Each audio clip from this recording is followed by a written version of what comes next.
The Scott Horton Show is brought to you by books, particularly Kesslin Runs, a new dystopian novel about the very near future by the great Charles Featherstone. Kesslin Runs. Also, No Dev, No Ops, No IT by Hussein Badakhshani, and The War State by Mike Swanson about the rise of the military-industrial complex in America after World War II. He also gives great investment advice at wallstreetwindow.com. And when you follow his advice, you'll want to get some precious metals, gold and silver and etc. from Roberts & Roberts Brokerage Inc. That's at rrbi.co.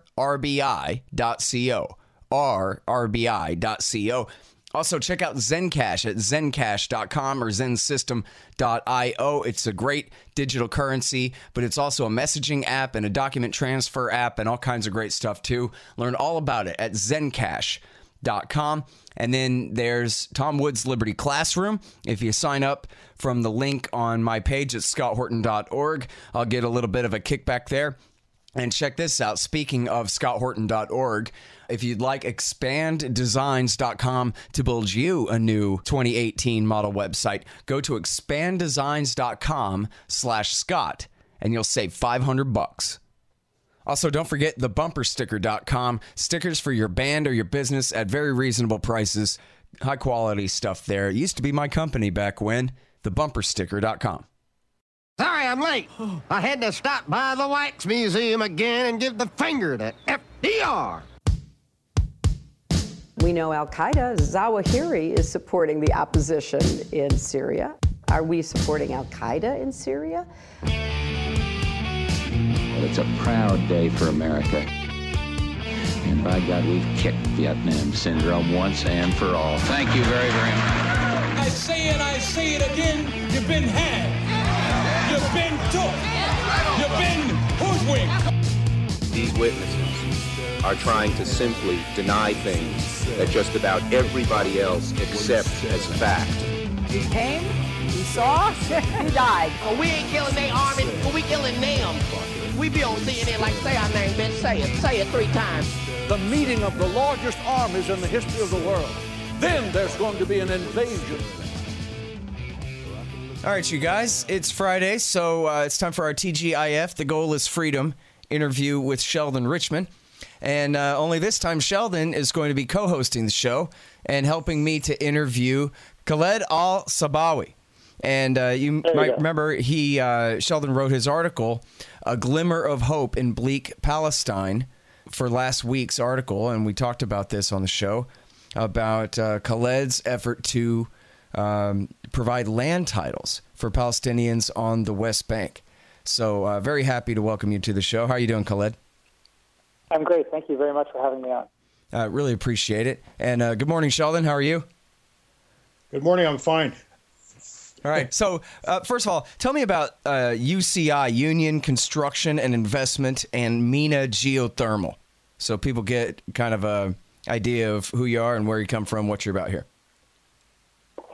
So UCI is a publicly listed company on the Palestinian Securities Exchange. Believe it or not, Palestinians don't have a country, but they have a securities exchange. The company was founded in 2005 by my father and various businessmen throughout the Middle East that really wanted to change the culture of real estate development in Palestine in a way to sort of give back to the community in Palestine while at the same time helping provide jobs and employment and help, Palestinian economy become just that much more independent. I went to Palestine. I grew up in Canada my whole life. I graduated with a degree of computer engineering from the University of Waterloo. And I traveled to Palestine in about 2007 to see, what I could do to give back because, we were raised, my parents were Palestinian refugees, and we were raised on this imperative that, we were the ones that were fortunate enough to end up in Canada. And if, we don't go back to a place like the West Bank or Gaza and help out, then really who will? So I went there in 2007 and, did an assessment of what I could possibly do to help out. And I recognized that in addition to all the problems that Palestinians face, there were significant problems when it came to energy. Palestinians paid the highest energy prices in the Middle East. There was no source of natural energy, and they had one of the world's highest population growth rates. So that is a bad combination. So I looked at different types of renewable energy and sustainable energy solutions that could be applied and determined that geothermal or ground source heat pump technology was really the way to go. Based on the climate that existed in the West Bank, based on the energy prices that were there was a natural incentive to install a geothermal system to reduce the building loads, which is like most of the energy consumption in a developing country. They don't have that much manufacturing, so buildings consume the most energy. So that evolved into a green energy startup called MENA Geothermal for Middle East, North Africa Geothermal. And MENA grew on to install the largest geothermal system in the entire Middle East at the American University in Jordan. And once, I started MENA with the investors that invested in UCI, and once they saw all the good work that MENA had done, I was promoted to run UCI as a big real estate investment company. And, when I took over that company, I wanted to further kind of help it do projects that were also going to give back to the Palestinian people, which is that when we launched tabo. And tabo is the main project for UCI, and it is a project that is designed to tackle one of the significant issues we face in the Palestinian economy and in Palestine in general, which is the lack of property rights in Palestine. Right. We discovered, shockingly, that 70% of the West Bank doesn't have title deed.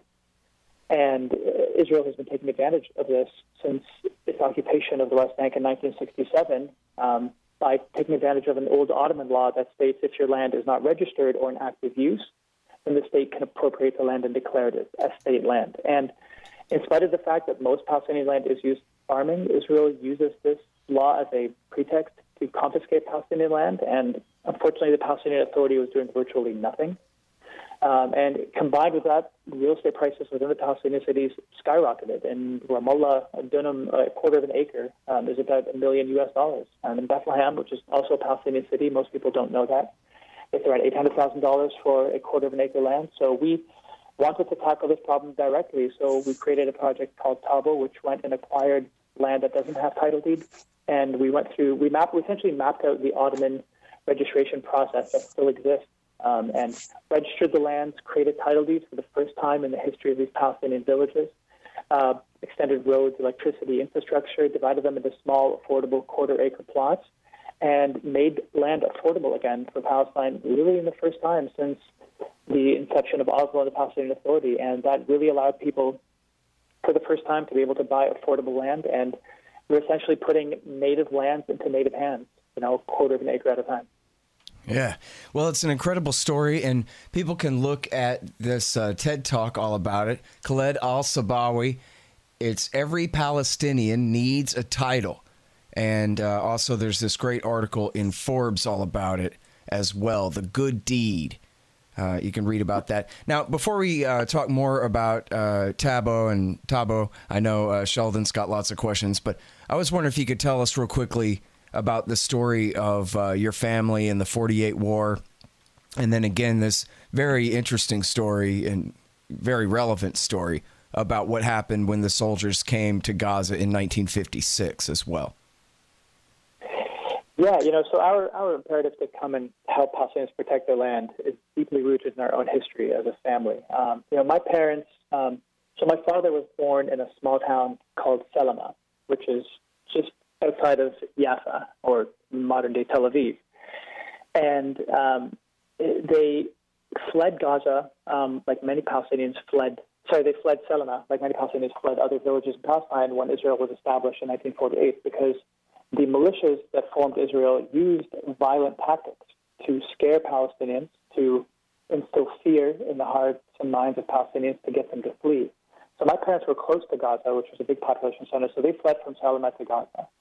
And they had 200 dunams, which is equivalent to 50 acres of fertile farmland in Selma. Orange groves that were beautiful, that were essentially their lifeline. I mean, these are farmers. These are villagers. This is their asset. This is everything that they depend on. Their livelihood depends on this land. And after they fled because of the violence caused by these militias, they went to Gaza. And then shortly afterwards, the newly founded state of Israel invaded Gaza.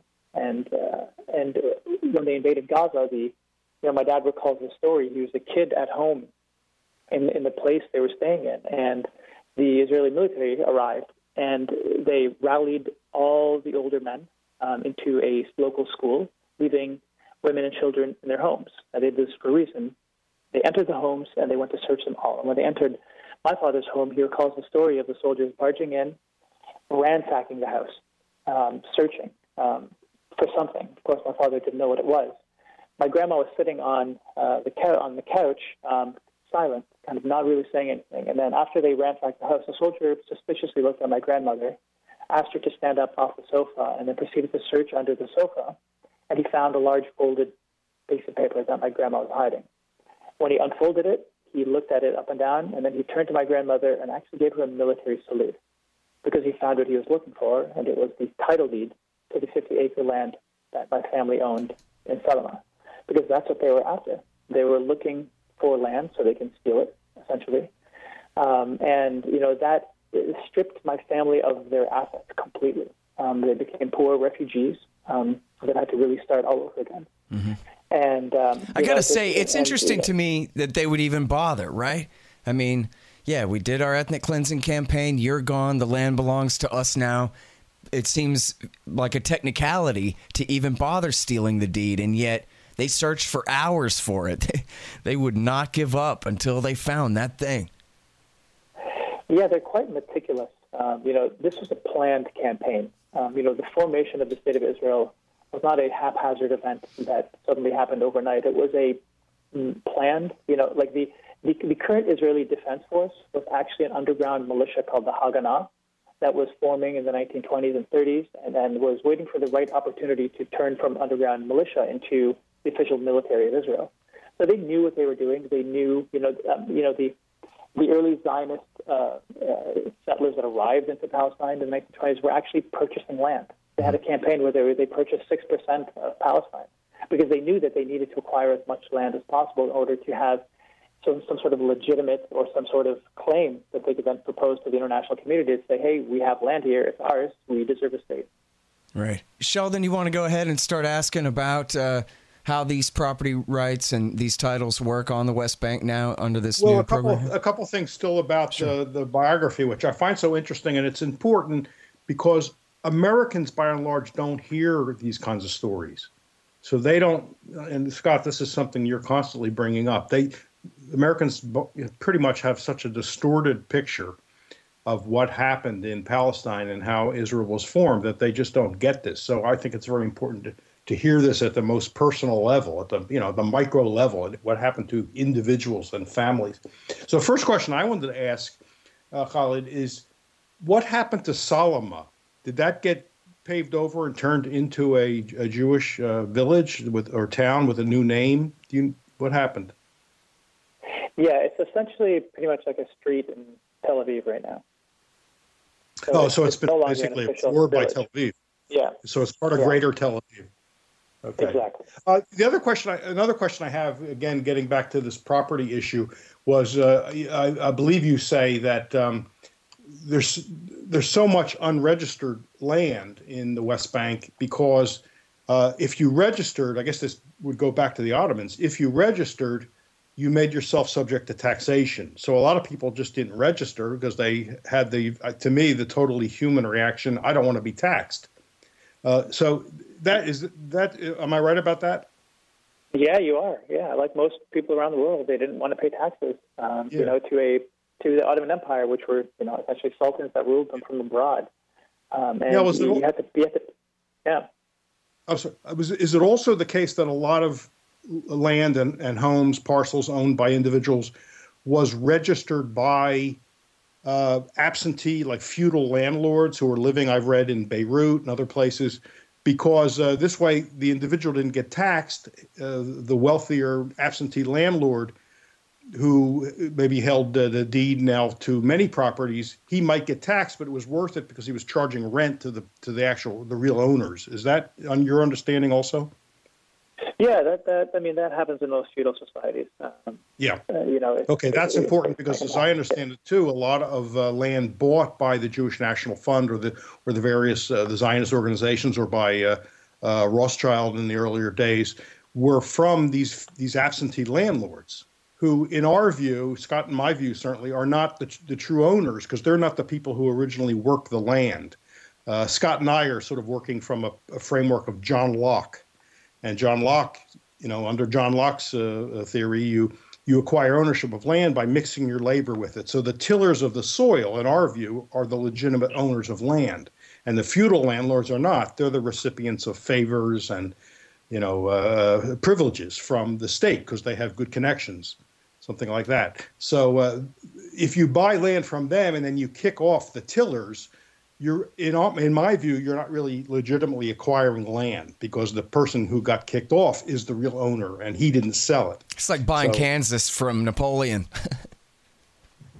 Yeah, exactly, and then claiming that you own it. So anyway, I just wanted to put that on the record. This is a nuance of that 6% that was purchased. Their main land was owned by the villagers. The majority of it, and passed down from generations to generations. When we buy a piece of land that isn't registered today in the West Bank, it has about 50 inheritors or even more that have just been inheriting the land over generations and generations. So it's definitely been private land owned by Palestinians.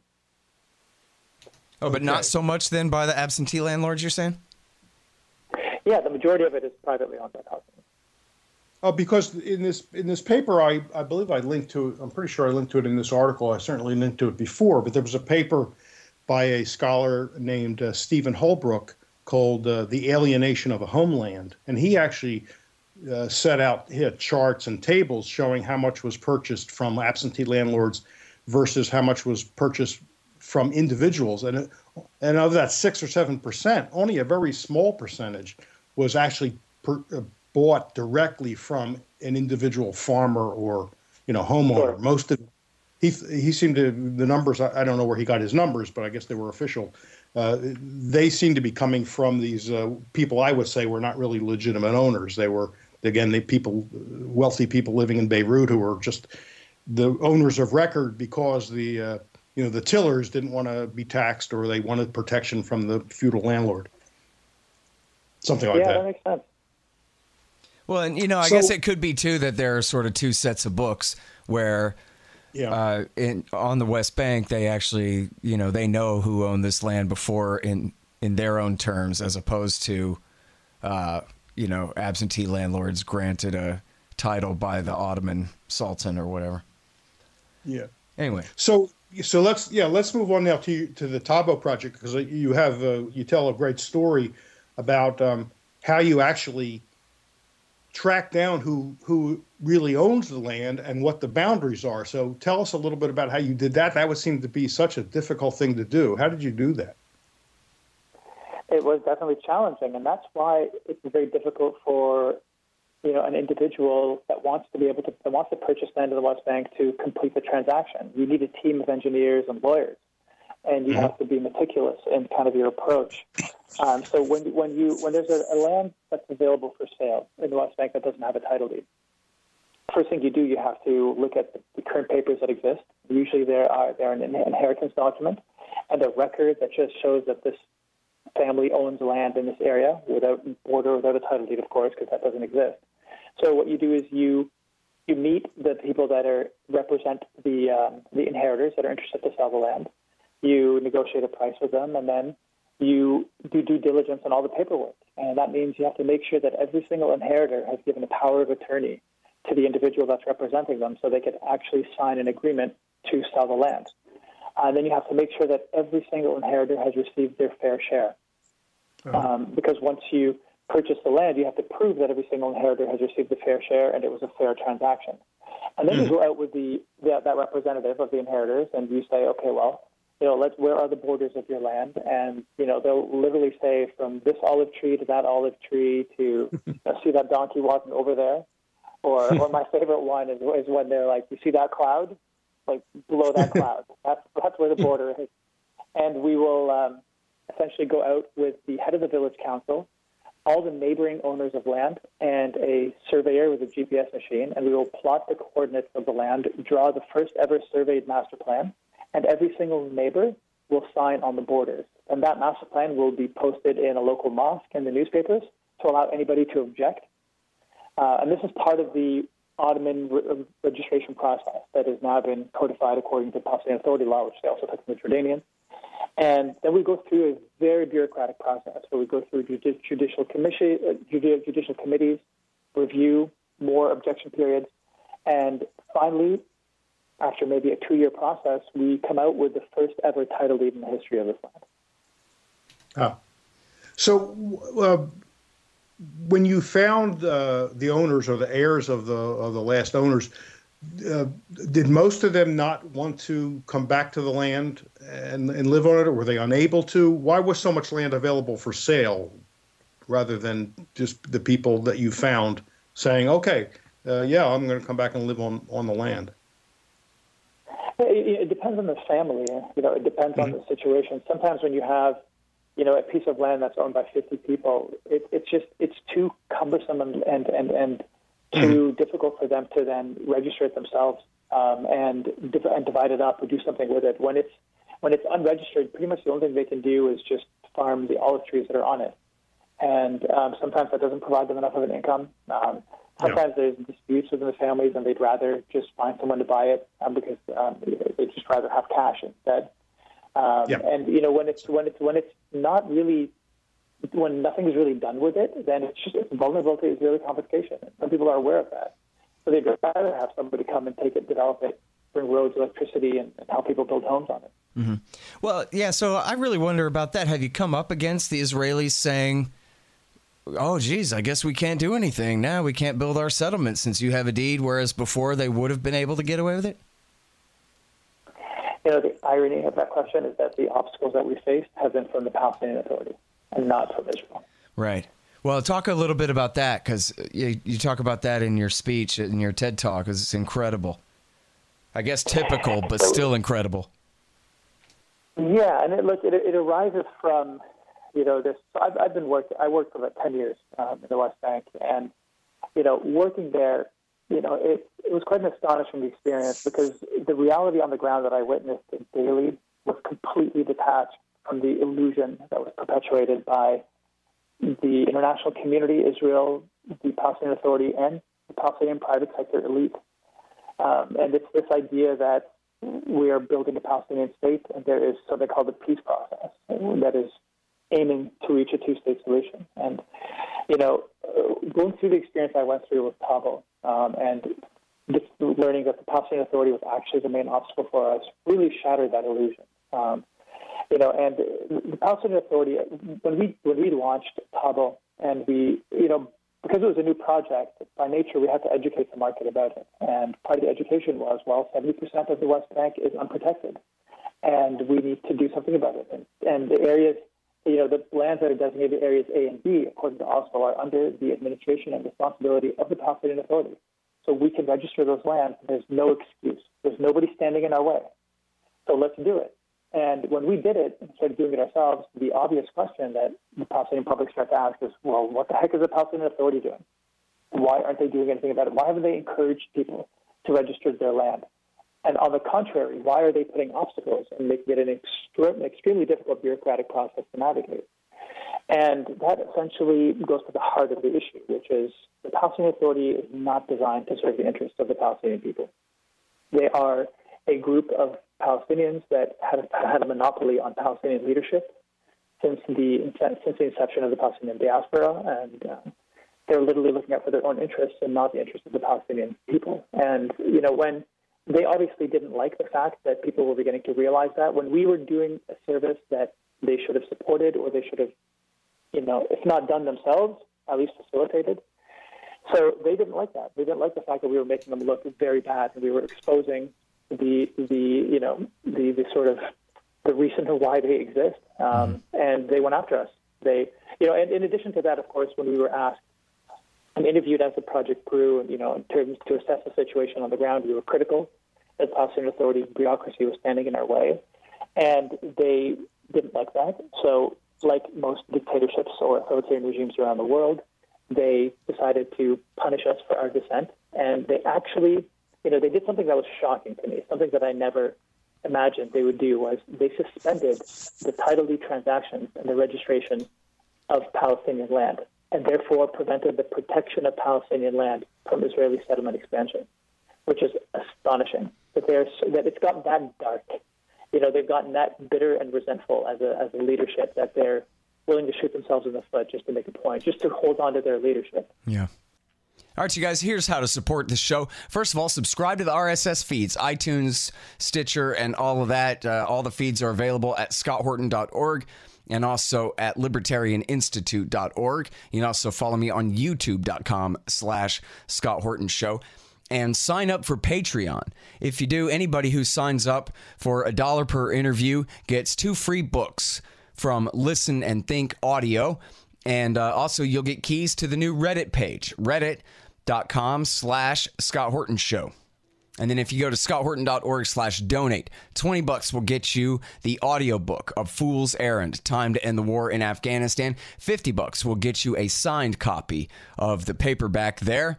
And a $100 donation will get you either a QR code, commodity disc, or a lifetime subscription to Listen and Think Libertarian audiobooks. That's all at scotthorton.org/donate.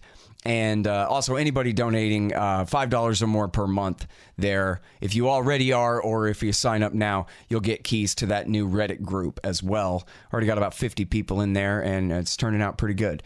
Again, that's reddit.com/Scott Horton Show. If you're already donating or you're a new donor, just email me, scott@scotthorton.org, and I'll get you the keys there.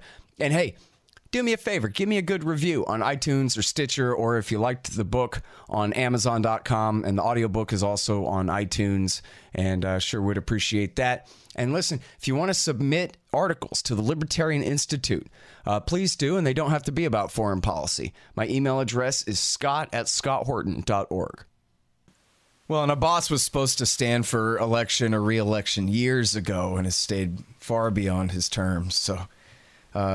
not much question about the lawlessness of the PA, which is really they're just the trustees in an Israeli prison anyway. I mean, we understand the power relationship there and the form of the Palestinian Authority such as it is. But, I wonder, too, if you think that maybe the fact that the Palestinian politics have really been dominated by religious types like Hamas or by, kind of right-wingers,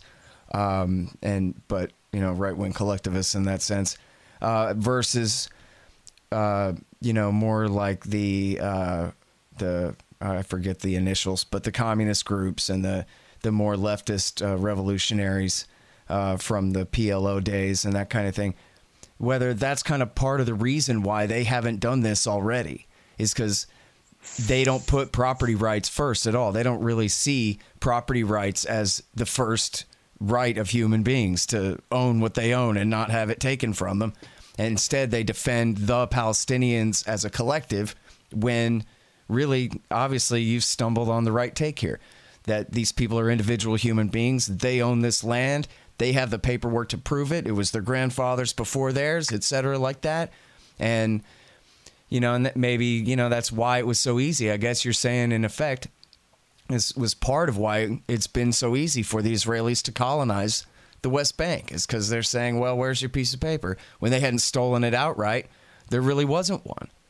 And yet the whole time the PLO and the PLA and the Hamas and everybody else, they've never taken this route. They're, not only they're not focusing on Palestinian property rights, they're not focusing on Palestinian human rights. The Palestinian Authority has adopted a nationalist, movement, a nationalist perspective. So they, nationalism has, in my opinion, plagued the Palestinian cause and the Palestinian political movement. When Israel formed the Palestinian Authority in 1993, there's a reason why they called it the Palestinian Authority and not the Palestinian government. That term was coined specifically because essentially the Palestinian Authority was brought in to police the Palestinian cities.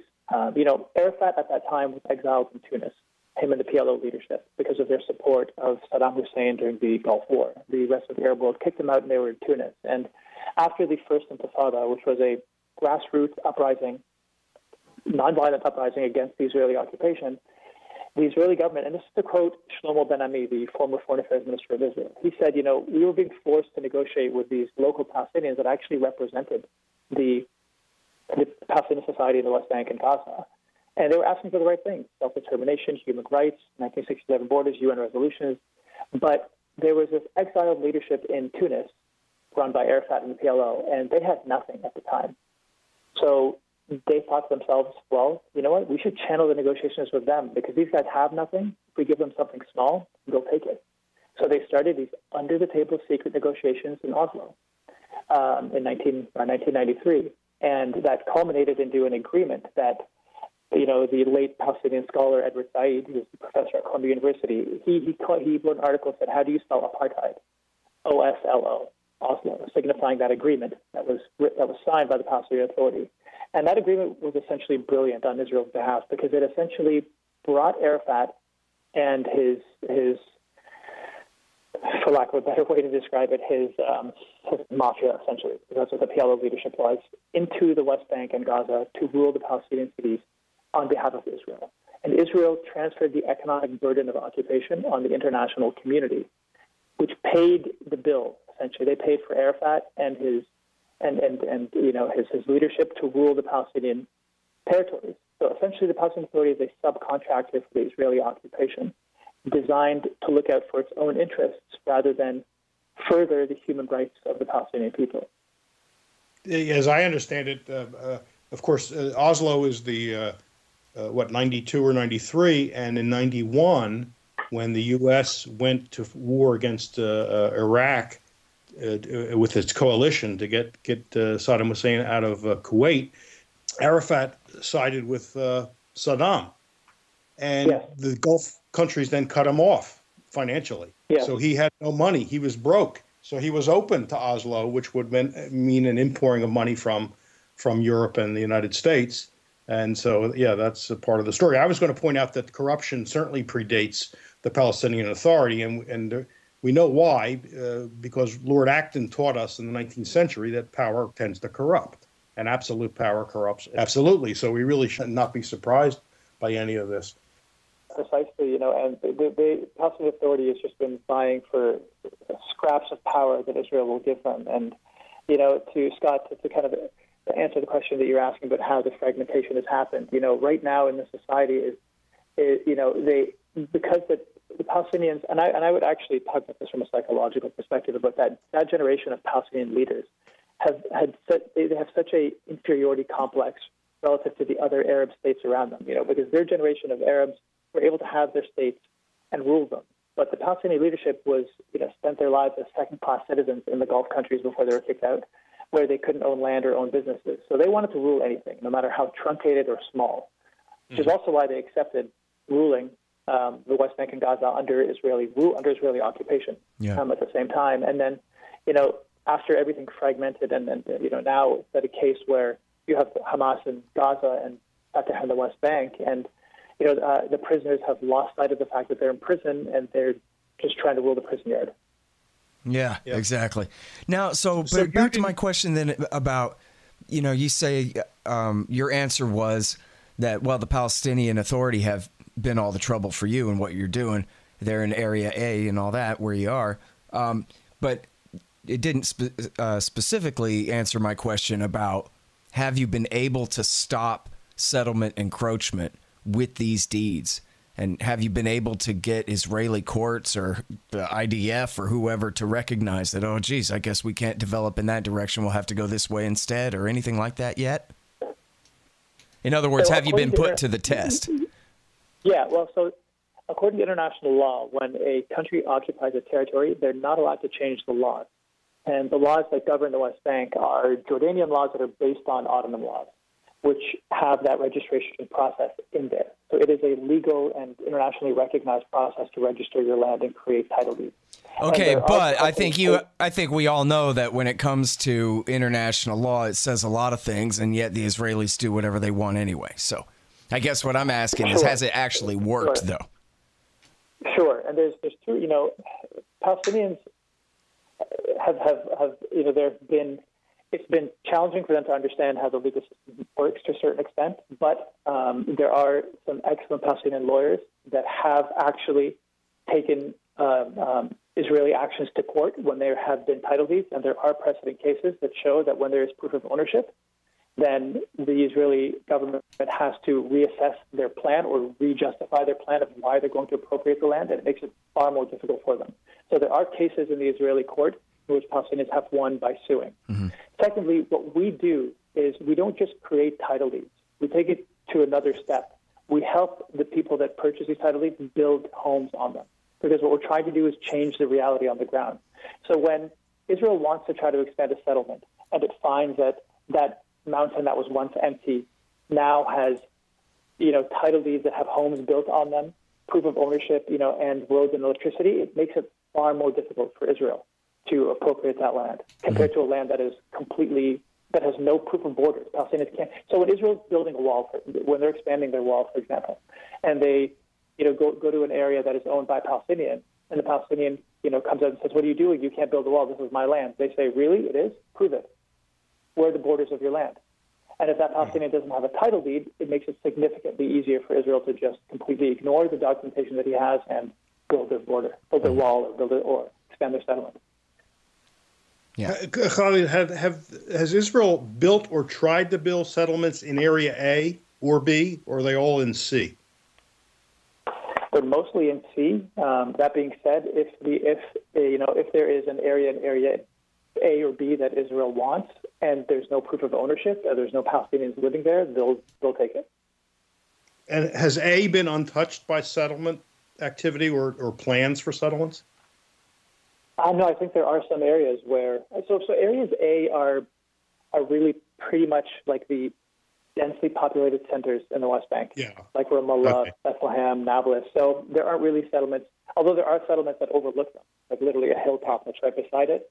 Those settlements, I think, were there early on. But in Area A is difficult. The Israelis don't want to get near Area A because it's so close to Palestinian population centers. But Area B is a more popular area where settlements exist. And, I believe settlements have expanded in those areas. So getting back to the Palestinian Authority obstruction, you didn't take that lying down. You went to the International Court of Justice. Can you quickly summarize how that went? So we went to the High Court of Justice, which is a Palestinian Authority court. Oh, okay. And we sued them there. We sued them. There was a lot of attempts to get us to pay money to fix our problem. And I speak about this outright, which is why Palestinian Authority doesn't like me, because I speak about the experience.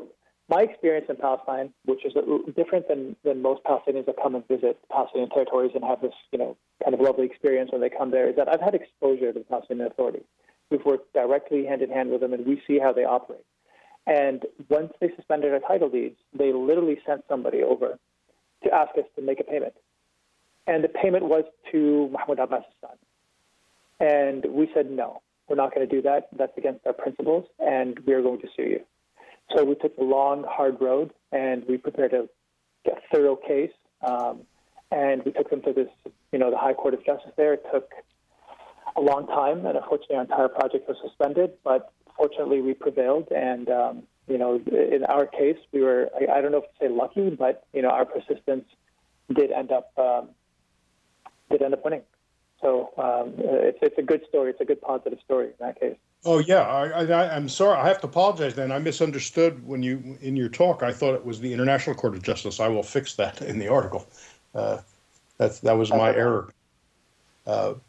So you and your team, people who are actually working with you on this, have had harassment and worse from the Israeli authorities. Like when you travel there, you get stopped and questioned for a long time. Can you give us I don't know how much time we have, but can you give us a quick rundown of the kinds of harassment you faced or detention? Yeah, of course. This was when I was running MENA Geothermal, my renewable energy startup, which predated tabo and UCI. And this was, in 2008, 2011. And, I was suddenly one time coming back in from a conference, I was denied entry by the Israelis. I had to go back to Canada for a month, try to figure out how to get my way back in. And it turns out at that time, Israel had launched a campaign of entry denials and to anyone that had a Palestinian background that was entering Palestine, the West Bank or Gaza, to do work or to work for an NGO. So it's interesting, actually, when you look at that, because when Oslo was negotiated, there was no system that facilitated the entry of Palestinians into the West Bank and Gaza to allow them to help out and help rebuild the Palestinian economy. And that goes to show how, again, Israel controls all aspects of life in the West Bank and Gaza because they control the borders, and the Palestinian Authority has no control, further supporting that subcontractor, of the occupation kind of description of the Palestinian Authority. So I was denied entry 3 times in total by Israel. Every single time I would enter the Palestinian territories, I would be interrogated between 4 to 8 hours by the Israelis. It was actually quite brutal, quite anxiety-inducing. I would have to describe what geothermal was to the Israeli border security every single time I'd walk in. And this continued for 3 years until I finally met, when I got in, I met Amira Haas, who's a journalist in Haaretz, one of the more liberal Israeli newspapers, mainstream newspapers, and she wrote a 1,000-piece article about myself and my father and the work that we were doing, and she was asking, well, here's this entrepreneur coming to provide green energy into the West Bank. Why are they being denied entry? And that article made its way, to the Globe and Mail in Canada, made its way to the Foreign Ministry, and they started to put pressure on the Israelis to help get me in. Rather than focus on growing my business and employing Palestinians and selling more renewable energy projects, I was spending 50 to 60% of my time solving these problems. Yeah. And, this startup that was growing, we brought a geothermal specialist to train my staff with a very thorough and intensive course. And as soon as one of my team members finished and graduated from the course, but a week later, he didn't show up to work. And we called his family and we said, what's going on? Where is he? And his mom was in tears telling us that the Israelis had come and taken him. And he was put in a holding cell for 2 months in solitary confinement, released with no charges, none whatsoever. And it was interesting because his brother had been detained the week before by the Palestinian Authority. So that's just an example of the security coordination between the Palestinian Authority and Israel. Yeah. So it was an enormous challenge trying to start up these businesses, trying to navigate this security system that exists. So the list goes on and on. And now, if I understand it right, so far you're only able to do this in Area A, but do you plan, because obviously Palestinians own at least all of the West Bank, never mind the other side of the Green Line for the sake of this discussion. But what about the rest of the West Bank? Are you at least planning on moving forward there, or there's no way to do it until the legal situation on the ground changes? Yeah, no, we actually are doing it in areas A and B. And just so for your listeners to understand the difference between them. Yeah, so Area A means Palestinian Authority Administration and Palestinian Authority Security. Area B means Palestinian Authority Administration, no security. And Area C is completely controlled by Israel. So when we register lands in areas A and B, we go through the Palestinian Lands Authority, which is a sort of ministry or government entity that's part of the Palestinian Authority. But now Area C is about 60% of the whole West Bank, right? Yes. Yeah, this is that famous clip of Netanyahu joking about how he got one over on Bill Clinton. And where he says the American people, 80% of them support us. It's absurd. And then he talks about America's easily moved. And that's what he says. America's easily moved. And his example is he told Bill Clinton, we'll only control Area C. And then snicker. Yeah, it turns out Area C is 60% of the whole place. So, haha. Yeah, it's ridiculous. I mean, from a Palestinian perspective, that the Palestinian leadership even accepted that. That's how much we just wanted to rule anything. But anyways, to go back to your question, yes, we are definitely considering doing this in Area C. But what that would mean, Area C is far more challenging to create title deeds. Because when you buy a land in Area C, of course, it is owned by Palestinian, and we go through the same paperwork. But when we want to register the land and create a title deed, we have to go through the Israeli Ministry of Civil Administration. So we have to go through essentially the Israeli military. And they do have a process, which is the same Ottoman registration process that we go through, but we go through them. And the challenge is that they look at it from the interest of the settlement. So when we go through that period of putting up the master plan for objection, if anybody wants to object, settlers come and object. And they make it very, very hard for anybody to be able to register their land and, get approval, get a building license to actually build on the land. So, in spite of the fact that the Palestinians own all of Area C, the Israeli Civil Administration rarely gives a license to build for Palestinians. They allow them just to farm that land. for that specific reason that they want control and they want to be able to take it and expand their settlements.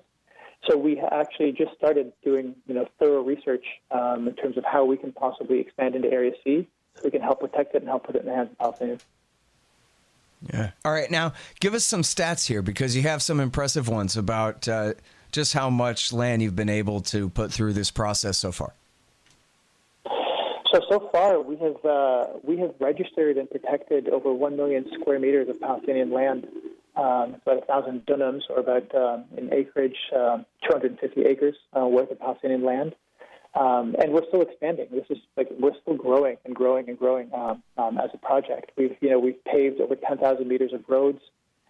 We've allowed over 400 Palestinian families to own over 600 plots of land for the first time.